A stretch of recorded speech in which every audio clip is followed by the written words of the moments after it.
Do you believe people can really change? Or do they just get better at hiding things?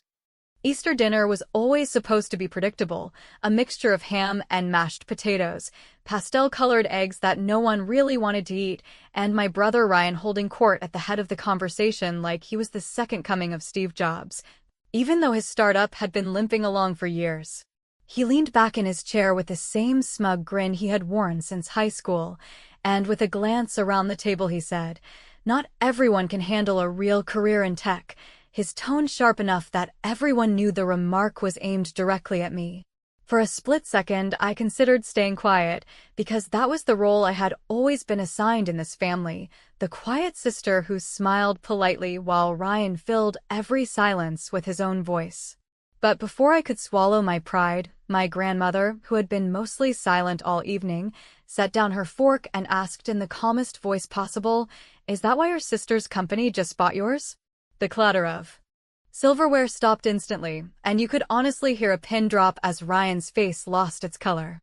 The silence that followed wasn't just about the deal, it was about years of unspoken tension that suddenly spilled out into the open. My parents stared at me with wide eyes as though I had betrayed some family code by keeping my success under wraps, while Ryan's jaw clenched so tight I thought his teeth might shatter. In that moment, with everyone frozen, I felt both vindicated and strangely exposed, because I had waited a long time for recognition, but I never imagined it would come from my grandmother's voice slicing through the air like a knife. To understand how we arrived at that exact moment, though, you need to know the history, because this wasn't just a casual family rivalry. This was a lifetime of being overshadowed, dismissed, and underestimated.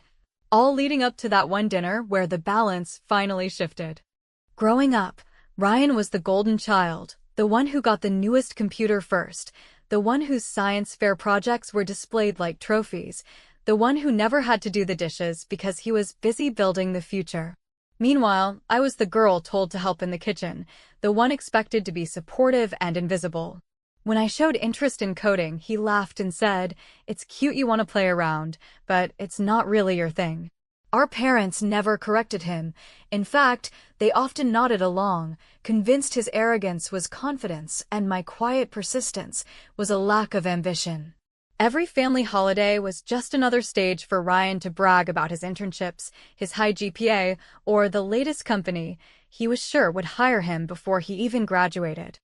By the time college rolled around, I learned to stop trying to outshine him at the table, because no matter what I said, it was brushed aside as if my accomplishments didn't count. Ryan was studying computer science at a big-name university, while I went to a state school and worked part-time jobs to keep afloat. He told me flat out that I would never make it in tech, because I didn't have the pedigree, the connections, or the supposed brilliance that came so naturally to him. Those words lodged in my chest like splinters, and though they hurt, they also fueled me in ways he never understood. Instead of chasing prestige, I built small projects late at night, teaching myself not just how to code, but how to solve problems that actually mattered to real people. While Ryan was padding his resume with internships his professors helped arrange, I was building tools for small businesses who couldn't afford expensive software but needed something that worked.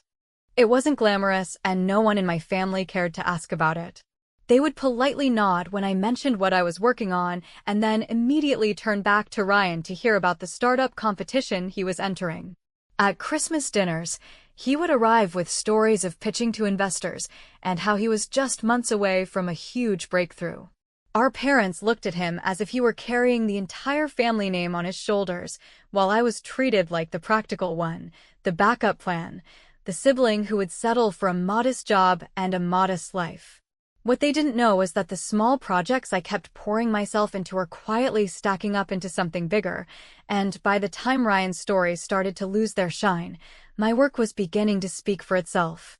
But if I'm being honest, the reason I stayed silent all those years wasn't just because of them, it was because of me. There was a part of me that wanted to believe Ryan might one day treat me like an equal, that maybe our parents would see both of us clearly, and that if I just worked hard enough my success would eventually earn me a seat at the table without me having to fight for it. The longer I waited, the more I realized that wasn't going to happen. Ryan thrived on keeping me beneath him, and our parents were too comfortable with the roles they had assigned us to ever question whether they were fair. So when my grandmother's voice cut through that Easter dinner, it wasn't just an announcement of the deal. It was a disruption of the entire family story that had been written long before I had a chance to add my own lines. The look on Ryan's face told me he finally understood that I had been building something real, something strong enough to not only survive his constant belittling, but to swallow his entire company whole. What no one at the table knew yet was that this wasn't just a stroke of luck or a fluke of timing. It was the result of years of quiet persistence, deliberate choices, and a patience that Ryan had mistaken for weakness. And as the silence stretched on, with the weight of unspoken history pressing down on all of us, I realized I had been waiting for this exact moment my entire life. The irony was that it came not from me raising my voice, but from my grandmother casually pulling the rug out from under Ryan with one simple sentence. The question now wasn't whether I had finally proven myself. The real question was what I planned to do next, now that the family dynamic had been cracked wide open and Ryan's pride was hanging by a thread. I wish I could say that after that Easter dinner I finally felt seen and everything fell into place, but the truth is that moment was built on years of small decisions made in empty apartments and coffee shops that closed at midnight, on side gigs that looked insignificant from the outside, but taught me how to make something hold together when no one else believed it could, and on an almost stubborn refusal to accept the story my family kept handing me about how some people are meant for big things and others are meant to cheer quietly from the kitchen, because while Ryan collected glossy internships and spoke in that clipped tone that said he expected the world to step aside, I was learning that the world rarely moves unless you give it a reason. I took the state school route because it was what I could afford, and I stocked shelves at a pharmacy and graded freshman labs and learned to budget the way you learn to breathe through a long run.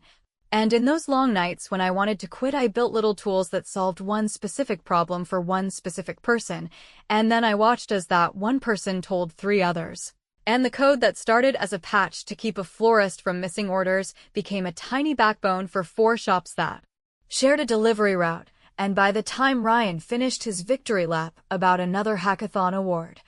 I had a small clientele that never asked about my GPA or which professor vouched for me because they only cared that the software worked every morning when they turned the lights on. The funny part, if you can call it that, is how often doors appear exactly where someone else slammed one in your face, because Ryan used to brag about a boutique fitness brand that ghosted him after he pitched some head-in-the-clouds analytics product. A situation he framed as proof they didn't understand innovation, and when I ran into their operations lead at a networking event where the snacks were stale and the coffee tasted like disappointment, she asked what I did, and I told her. Honestly, that I made simple systems that did not break when the Wi-Fi hiccuped, and that my favorite metric was not monthly active users, but the number of frantic emails that never had to be sent. And she laughed in that tired way people laugh when they hear something that sounds like relief. And a week later, I had a contract that paid on time and introduced me to 3 of their vendors who also wanted something that would work on Monday. I am not going to pretend I did not enjoy telling my parents about that first steady client, because I wanted them to be proud, yet the conversation slid instantly to Ryan and the conference he would be speaking at. And I decided in that moment to stop pitching myself at my own family's table, since it was clear they preferred the fireworks to the foundation, and that decision freed a piece of my brain I had been wasting on their approval, which I immediately poured into a long list of unglamorous tasks like building documentation, setting up error alerts that did not ping at ridiculous hours, and hiring one brilliant junior engineer on a trial basis. A woman named Priya who wrote tests like she was building bridges and who asked the kind of direct questions that make you admit where the weak beams are. The first revenge, if you want to call it that, arrived wrapped in plain paper when Ryan posted a smug thread about a dinosaur regional retailer that had rejected his proposal for a flashy loyalty app. And it took every ounce of restraint not to reply publicly when, 2 months later, the same retailer called me because their warehouse system kept crashing during weekend promos and someone had mentioned my name at a logistics meetup. And I walked into that windowless back office with my hair still damp from a rainstorm and sat down with the floor manager who had been blamed for every outage, and together we sketched a fix that did not involve any reinvented wheels, and when the system held steady through their biggest sales day of the quarter. The floor manager hugged me like I had given him back his weekends, and the contract expanded, and one stubborn domino after another tipped in my direction. Ryan heard about it, obviously, because our town is the kind of place where news travels faster than people do, and he sent me a terse message about stealing his clients, which would have stung if the retailer had not already forwarded me a copy of the pitch deck he had left behind, full of words and heat maps and no plan for how the data would flow when 3 separate systems tried to talk at once, and I did not reply to him. Not because I was being noble, but because I could feel how good it felt to let the work speak and to save my breath for the next sprint. The real pivot came when one of Ryan's angel investors reached out privately to ask if I could consult on a technical audit, a request that sounded innocent until I realized the audit was for a new partnership Ryan was courting, and that if I accepted I would be sitting inside the walls he had built around his bravado, and I was tempted to say no because it felt messy. Yet Priya looked at me over her laptop and said that we should take the meeting if we wanted to learn how the wind was shifting. So I walked in with a calm face and a pen that did not click, and I listened, and what I heard was a cash-hungry engine dressed up as a vision, which is not a sin. But it is a risk when the real world keeps asking for working brakes while someone else keeps shouting about speed. By the time I left that audit, I knew 2 things with an uncomfortable clarity. First, Ryan's company was balancing on a seesaw propped up by promises he could not afford to keep, and second, the infrastructure my small team had been obsessively hardening looked a lot like the scaffolding that could keep his biggest customer relationships from collapsing entirely, and however complicated the family drama made it, the market was hinting at a truth my brother would hate to admit, which was that the next quarter might force him to lean on me whether he liked it or not, and if I played my cards with patience and a little bit of humor, I could make sure that when he reached for stability, the hand he had to shake would be mine. And that realization tasted like justice with a twist of restraint, a flavor I found I could get used to, even as I felt the first tremors of guilt begin to rattle the edge of my satisfaction, because once you see the structure wobbling, you have to decide whether to brace it or to watch it sway.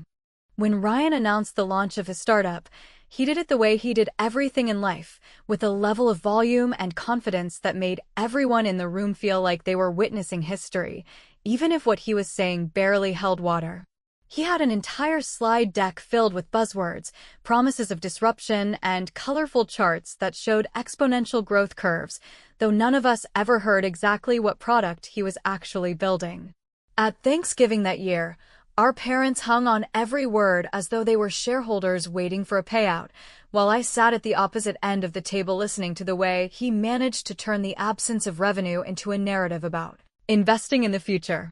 I remember thinking that Ryan had mastered the art of speaking in circles so well that most people forgot to notice the circle never closed, but I also remember feeling the heat of resentment crawl up my chest as he casually dismissed my company as a consulting side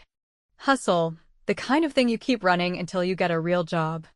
The truth was that while Ryan was painting castles in the air, I was pouring concrete into foundations, not glamorous foundations, not the kind that get you magazine covers or keynote speeches, but the kind that make systems last. I had a dozen small but steady contracts, each one paying on time, each one expanding slowly as word spread.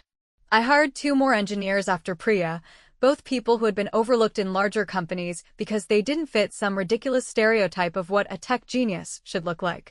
And together we built processes that worked not just for a single customer, but for entire categories of customers who shared the same pain points. Ryan mocked me for caring about maintenance, for writing documentation, for thinking about customer support as though those were signs I lacked vision. But inside I knew the unglamorous work was the skeleton that would keep a business upright when the wind shifted. The day he tried to poach one of my engineers was the day I stopped seeing him as just an arrogant brother and started seeing him as a competitor who underestimated me, which, ironically, became his greatest weakness. He offered Priya a role at his startup with the promise of stock options and the vague dream of being part of the next unicorn, but she came straight to me and told me everything, her eyes sharp with both irritation and loyalty. Instead of losing her, I gave her the lead on a project Ryan's company desperately needed, an integration with a payment processor that had grown tired of Ryan's endless promises. Within weeks, his client was signing a contract with us, not him, because Priya delivered what he had only pitched, and I watched from the sidelines as Ryan scrambled to explain why he was losing ground. He never admitted it was because he assumed no one would turn down his charm, but I knew better. That victory tasted sweeter than I expected, not because of the money, though the contract was significant, but because it proved that being underestimated could be a weapon if you knew how to wield it. For years, I had been invisible at family gatherings, a background character in the story of Ryan's rise, but now, quietly, I was becoming the architect of his decline. Still, I didn't gloat, at least not out loud. I kept my face neutral when our parents talked about how proud they were of him for taking risks, even though the risks were falling apart, and I let Ryan spin his stories about upcoming investors who were this close to signing, because I knew the clock was ticking. By that point, my company had grown past survival mode. We had reserves, we had reliable cash flow, and we had customers who recommended us without being asked. Ryan, on the other hand, was juggling investors, chasing headlines, and ignoring the fact that his expenses were eating him alive. I started to realize that it wasn't enough for me to simply succeed. I wanted him to know that every time he dismissed me, every time he laughed at my ideas, every time he told me I wasn't cut out for this field, he was wrong. I didn't want quiet success anymore. I wanted him to understand that the ground he stood on was held up by the very person he had tried to push beneath his feet.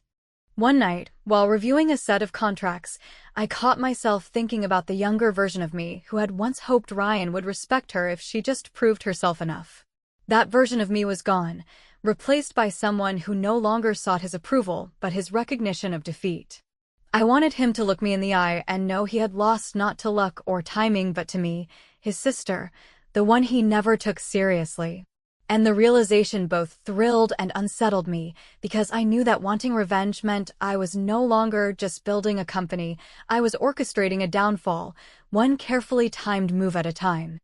That was the moment I decided the next time we clashed, I wouldn't stay quiet, I wouldn't settle for being invisible, and I wouldn't soften the truth. I wanted him to feel the sting of watching his empire, however flimsy, bend to the weight of mine. And as I shut my laptop that night, the thought that ran through my mind was simple and cold. Ryan had no idea that the real disruption was already happening, and it was happening under his nose.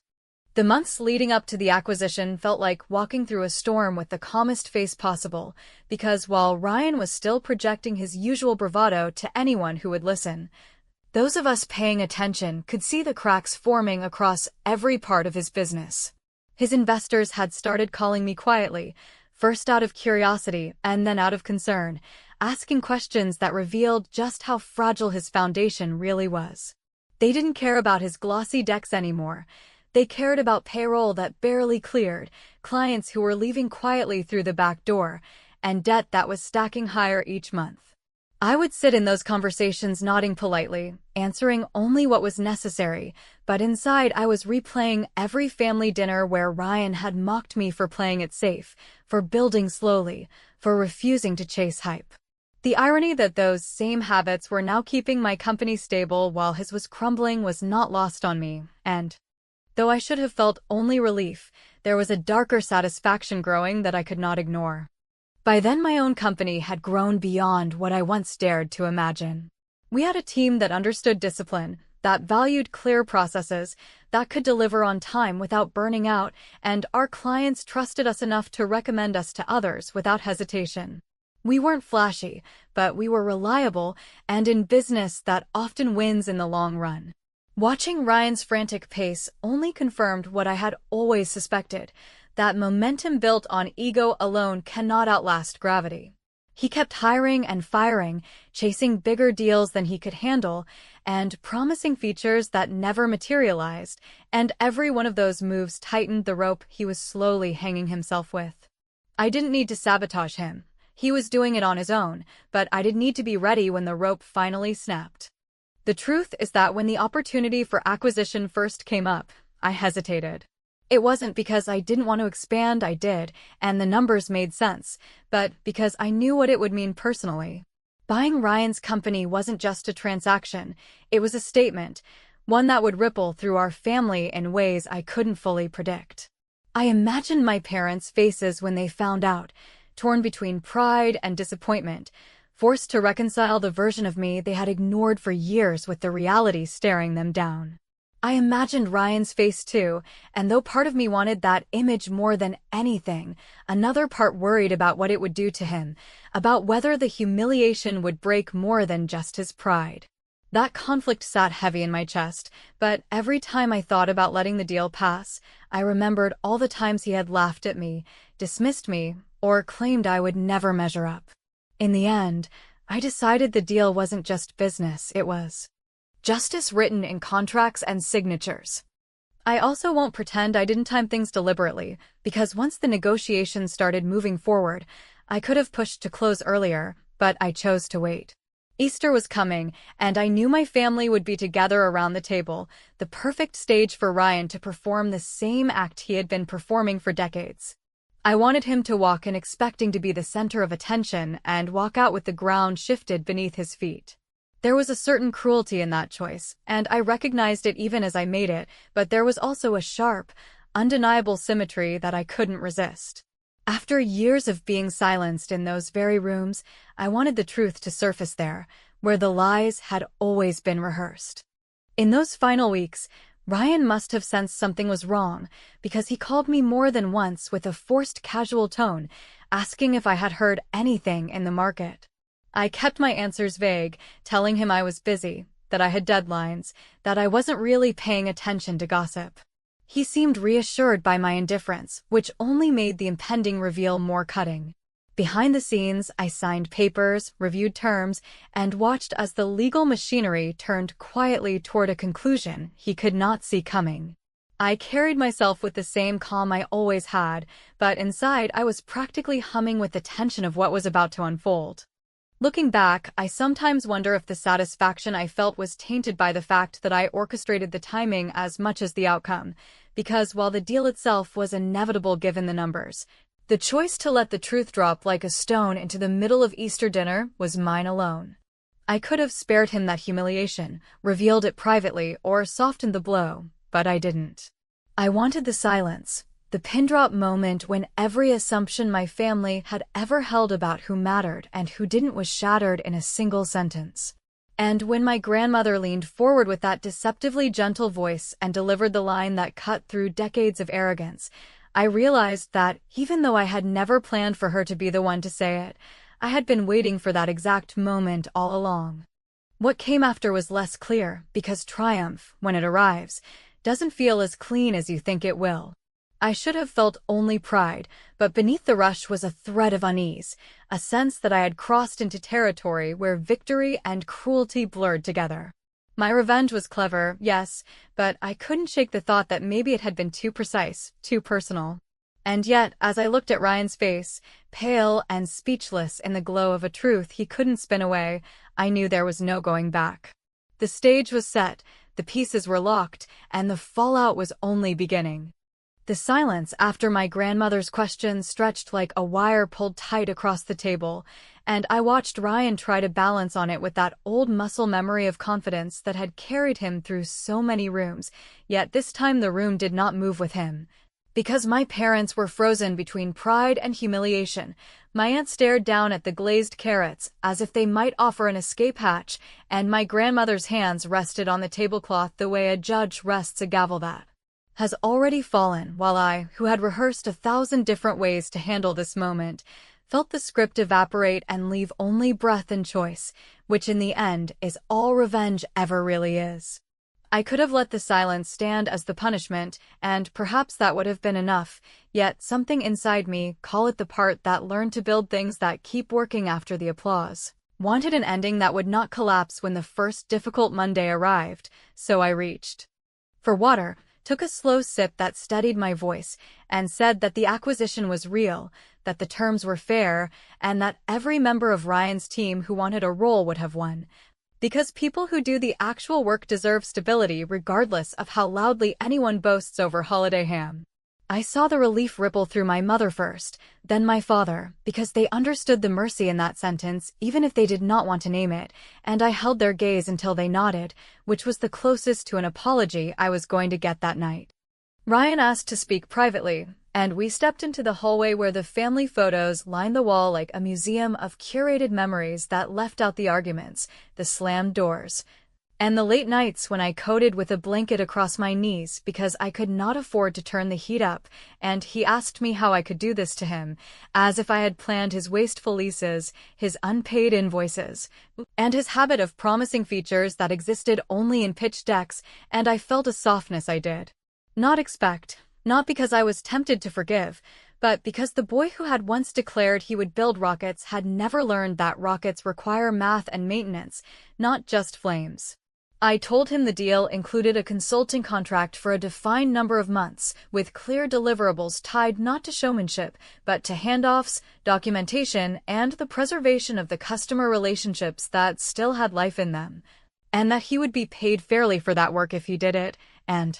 that if he chose not to, the team would proceed without him, because the company he had loved as a mirror needed to become a company that existed for people who were not him, and he stared at me with an anger that looked so much like grief I almost turned away. The town hall happened the following week in a rented space that smelled like fresh paint and coffee, and I stood on the small stage with our operations lead and our head of engineering while Ryan sat in the front row gripping a notebook he did not open. And I explained the transition plan in the same tone I used with any client, slow and precise and free of decoration, spelling out what would happen in week 1, in week 2, and in the first quarter, and then I announced a policy I had slipped into the deal not as a dagger, but as a hinge. Every founder who exits under our umbrella must host a handover session where they answer unfiltered questions from their team and name on camera. The top 3 decisions they would make differently if they could go back, and the room went still in that way groups go still when they sense the temperature changing, and I invited Ryan to the microphone, because leadership, like gravity, reveals itself whether you want it to or not. He hesitated, then stood, and to his credit he did not bolt, and he spoke in halting lines about hiring too fast, about chasing press instead of retention, about treating support tickets like housekeeping instead of lifelines. And when he reached the end, he surprised me by thanking the engineers he had overlooked and the operations manager he had made promises to without including her in the plan, and the applause that followed was not loud, yet it was honest, which often matters more. After the meeting, I sent a single email to our family thread with a link to the recording and a line that said the transition had begun and that I hoped we could keep Easter dinner about food next year. And my grandmother replied first with 3 words that felt like both benediction and challenge: well done. Now, while my parents sent a heart and then called me separately to ask if I was happy, a question I could not answer cleanly, because what I felt was fuller and stranger than happiness,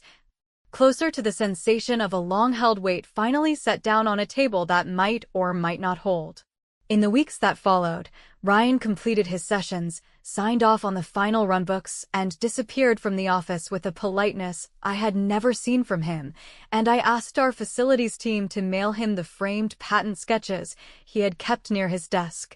because some symbols, however aspirational, belong to the person who believed in them first.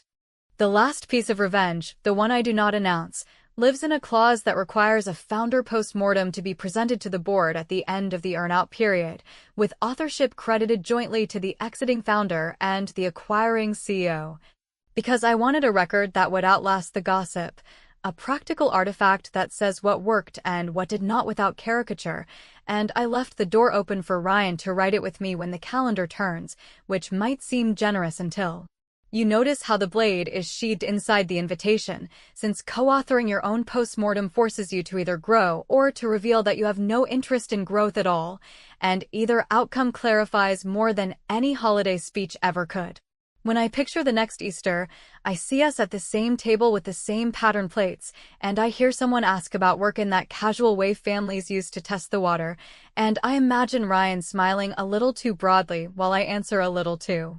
carefully. The conversation stepping lightly around a crater that only we can see, and I do not know if that is peace or simply an armistice with nice napkins, yet I find that the uncertainty does not frighten me anymore, because the truth is out. The work is steady, the team is paid, and the future, which once felt like a door guarded by someone else's voice, now feels like a hallway I built myself, lit enough to walk, shadowed enough to keep me honest, and open just enough at the far end that I cannot tell if the person waiting there is my brother, my rival, or someone I do not know yet who will ask, without ceremony, whether I am ready to go on.